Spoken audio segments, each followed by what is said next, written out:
আসসালামু আলাইকুম। আজকে একটি গুরুত্বপূর্ণ সহজ রমণী বশীভূতকরণ হেকমত। বাস্তাতন ফিল ইয়াউমি ওয়াল জিসমি ওয়াল্লাহু ইউতিল মুলকা মাইয়াশা ওয়া হুয়াল ওয়াস-সামিউন আলিম।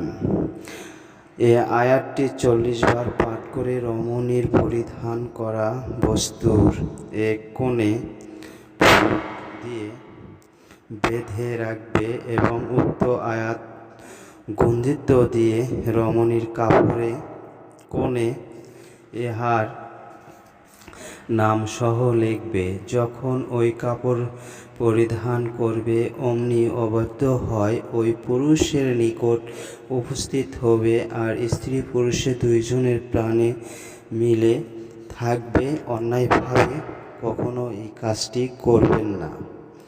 এই আয়াতটি মাত্র 40 বার পাঠ করতে হবে। আশা করা যায় যারা ধরা খেয়েছেন, ব্যর্থ হয়েছেন, শুধু তাদের জন্য এই ভিডিওটা। যে কোনো দূর থেকেও হবে না। যদি আপনার কোনো পরিচিত বা যে কোনো বা মিলের মধ্যে আছে বা দেখতে হবে যে কাপড় নেড়ে দিয়েছে, সেই ক্ষেত্রে আপনাকে এটা করতে হবে। অন্যায়ভাবে কাজটি কখনো করবেন না।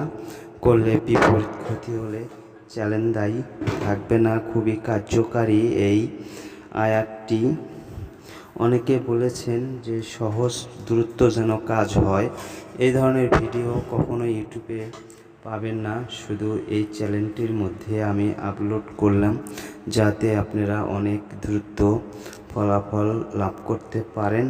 যদি ভালো লাগে সাথে থাকবেন, কমেন্ট করে জানাবেন। পরবর্তীতে আরও অন্য ধরনের ভিডিওগুলো পাওয়ার জন্য আজ এই পর্যন্তই। খোদা হাফেজ।